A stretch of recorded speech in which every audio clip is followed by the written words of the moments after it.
Well, let's speak to Marcus Strom about this. He's the federal president of Australia's Media Union, and he's via Skype from Sydney. Very good to have you with us on Al Jazeera, Marcus. So Google is saying that its blocking of some sites in Australia is simply an experiment to measure the impact of news. Do you buy that? What do you think is the real purpose of this trial, this experiment? Well, most media observers in Australia take that with a pinch of salt and really see this as Google flexing a bit of muscle during these negotiations.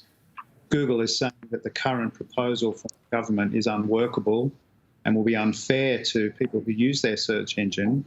However, they seem to really be very reluctant to enter into a process where there will be arbitration and they can be forced to contribute money to news organisations to carry their content on their news sites. Right. The legislation being considered in Australia would force big tech firms to pay Australian news outlets for content which appears on their platform. Now, one of Google's arguments is that it already supports news media business and that therefore it shouldn't have to pay. What's your response to that? And how would money raised from making tech companies pay for news content actually help media companies in Australia?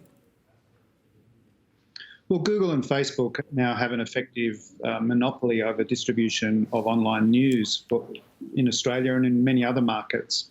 The amount of money that they've given back has obviously been welcome, but it's a drop in the ocean compared to the amount of money that has been driven out of advertising from news organisations, which was used to sustain journalism, into Facebook and Google. So what this is seeking to remedy is for some of that money to go back to news organisations. Part of the problem is there's no guarantee that money will go towards journalism. That's one of the concerns that we have as a union. But the Competition Commission in Australia is seeking to redress balance between effective monopolies and struggling news organisations. Right. But as you know, Google has withdrawn services entirely in countries like Spain, for instance, because of regulations. And this, of course, raises broader questions about the power of these tech companies. Do you think we've arrived at a point now where they're too powerful and that they're the ones regulating civil society when it should be the other way around?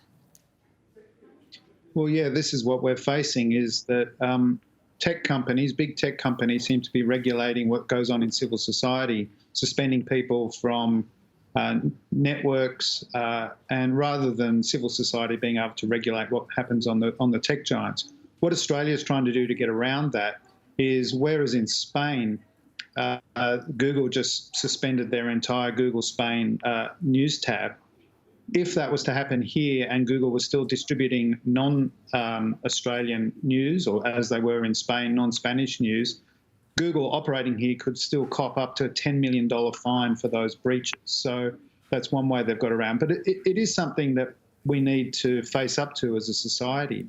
Are these organisations too big? Do they have too much power? And how can we effectively regulate big tech when they operate across jurisdictions? Thank you, Marcus, for talking to us about this. Marcus Strom is the federal president of Australia's Media Union, joining us there from Sydney. Thank you for your time. Thanks for having me on.